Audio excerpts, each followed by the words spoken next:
Johannesburg, South Africa. A lot of people, oh, it's Johannesburg safe. It is a safe city. As long as you can run really fast, you're fine. No problem. Okay, just train a little bit and then get on the airplane, you'll be okay. But no, it's just Johannesburg. It's a beautiful city. It's full of culture. Cape Town's also nice. I know some of you mentioned you've been there. Last time I was in Cape Town, I was sitting at a cafe at a place called the V&A Waterfront. And next to me were these 3 Austrian girls, backpackers. We got chatting a little bit. I said to them, so, tell me, what have you been doing since you've been in South Africa? So the first one said, well, first, we did the bungee jumping. And then, we did the rock climbing. And then we went diving in the sea with the sharks, the big great white sharks. We were on the ocean bed, no cage, diving with the sharks. I was like, whoa. So tell me, when you're coming to visit Johannesburg? She said, no. That could be dangerous.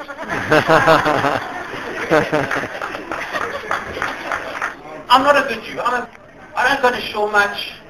I don't observe. But okay, I'm doing my best. In fact, recently I joined J-Date for research purposes. Okay, for research purposes. No, and it gives you that list that you've got to choose. Observant, Reform, Conservative, Ultra-Orthodox. You know what I would choose? Willing to convert. Okay, that pulls the house down. There's a big difference between a British commentator and a Spanish commentator. Spanish commentator is great. I mean, you're excited. British commentator, it's like a funeral is more exciting. Right? Spanish commentator sounds something like this. Spain off plan, by the way. Y pique roba el balón. Se la pasa a Ramos. Ramos corre hasta el centro de la cancha. Se la pasa via. Via vede dos defensores. Dispara el gol!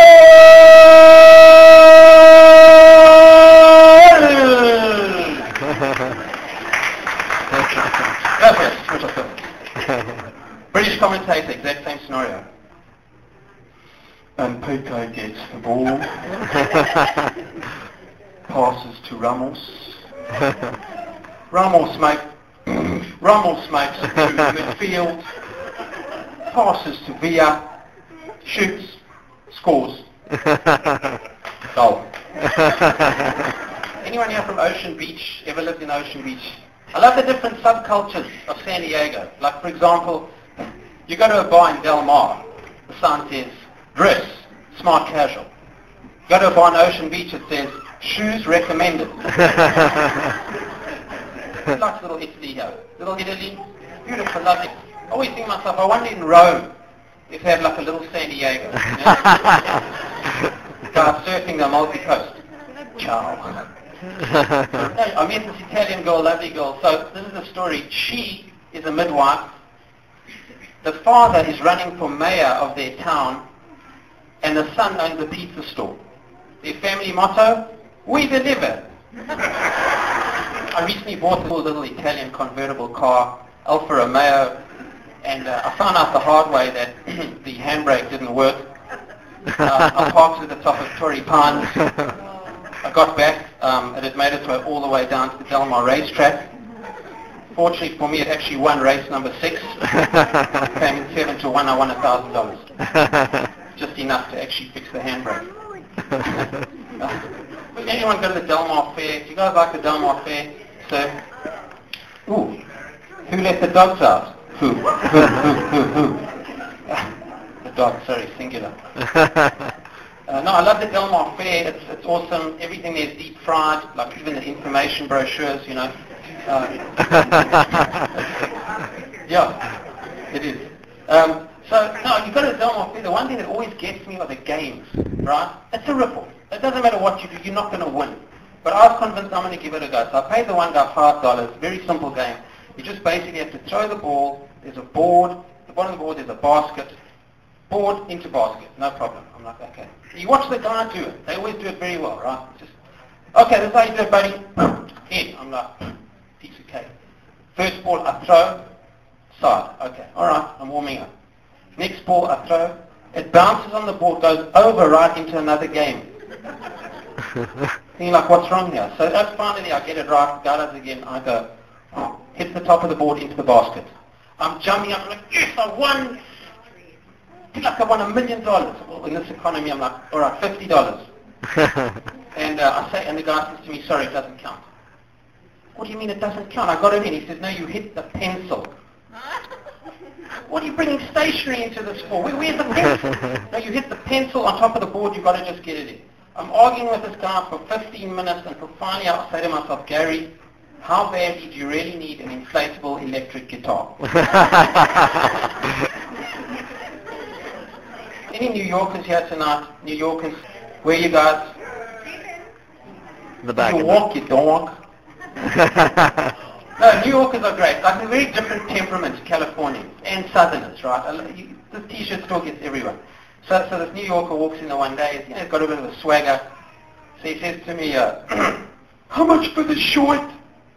So I don't quite understand you.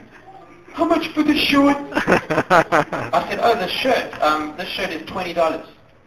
Looks at me, he goes, give you $15. I said, no, you don't understand. The shirt's $20. I'll give you $15. Sir, the shirt's $20. Take it or leave it. You don't know how to do business. I said, all right, okay. 2 minutes later, this lady from Mobile, Alabama walks in. Beautiful smile. She says to me, how you doing there today, sir? You're calling me sir. How can I help you? She says, how much for this shirt over here? I said, ma'am, and the New York guy's just right there. I said, ma'am, that shirt is $20. But for you, $15. Where are you? Hello, how are you? Russian.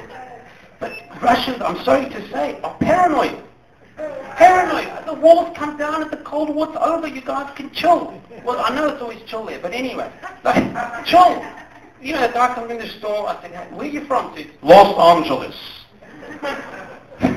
Okay, I know you got a bit of accent. Where? I'm from Moscow. I said, great. Как дела? Я немного понимаю по-русски.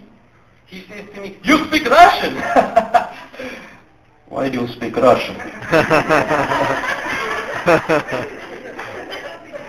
don't understand. Не знаю. Hold on a second. Mama. Да, я. Мама, нет, я не беременная. No. Okay, спасибо. Хорошо. До свидания. Bye. And then, like, you can't believe that cracks me up. I got to share this one sort of Yiddish joke I heard the other day. Well, it's not in Yiddish, but Hami and Abe, they're at the post office together, and Hami says to Abe, he says, Abe, you know, Abe, lately you're looking so depressed. What's wrong? Abe says, Hami, you won't believe it. 3 months ago, my rich uncle, very rich uncle in Tel Aviv, he died. He left me $50,000. He says, oh, I'm so sorry he died. I said, yes. But wait, it's not the end of the story. He said, the month before that, my other cousin, very rich lady in Toronto, she died. She left me $30,000. He says, oh, I'm so sorry. He said, wait, it's not the end of the story. The month before that, my other uncle, very rich guy, Sydney, Australia, he died. He left me $20,000. Tommy says, hey, what's the problem? You got $100,000. He says, yes, but last month, nothing.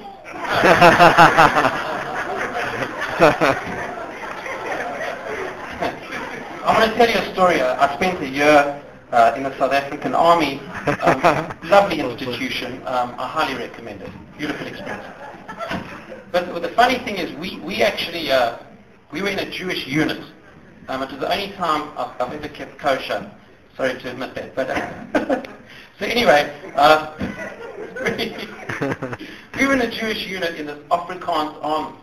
And the Afrikaans corporals could never deal with the Jews, because the Jews were just so obstinate. Every rule, everything. The first Shabbos we were there, the corporals came and they were like, how come you guys haven't made your beds? We're like, corporal, it's Shabbos. Shabbos, corporal, Shabbos. I'm calling the rabbi. Well, you can, but you can't. It's Shabbos, corporal, sorry. I'm going to look into this, okay. So anyway, here's the story. So they sent us off to the bush for 2 months. Well, you guys had it for 8 years. We only had it for 2 months. We're in the bush, and the corporal's explaining to us how to stalk the enemy with your rifle. Okay. So he says, okay, when you're in the bush, you must scan with your rifle from right to left. Right to left. This is because our natural eye movement goes from left to right. So by going from right to left, your eyes will be more alert. So we're like, wow, this is fantastic psychology. And Rafi Siegel puts up his hand and says, yeah, but Corporal, us Jewish guys, we read Hebrew, which goes from right to left. So must we go from left to right?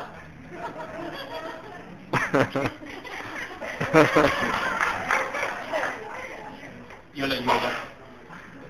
Okay, all right. And he starts all over. When you're in the bush stalking the enemy, go from right to left. But if you are Jewish, go from left to right. It was pretty funny at the time. I went to Tel Aviv to this restaurant, and I was like, I'm going to do this in Hebrew, okay. So the waitress came over, and in that beautiful, lovely, nurturing, warm Israeli way, she said to me, Mata Hotze! I was like, it wasn't me. I said, Ani Hotze Te, Bavakasha. She goes off. And then I don't know if it's the British influence, whatever. I was like, okay, I want milk. Slicha. Ken, אני רוצה חלב עם התה בבקשה. She says, חלב עם תה, אתה משוגע. I said, yes, 2 sugars, please. Guys, it's been great being here. Thank you very much for the invitation. Have a great night. Thank you.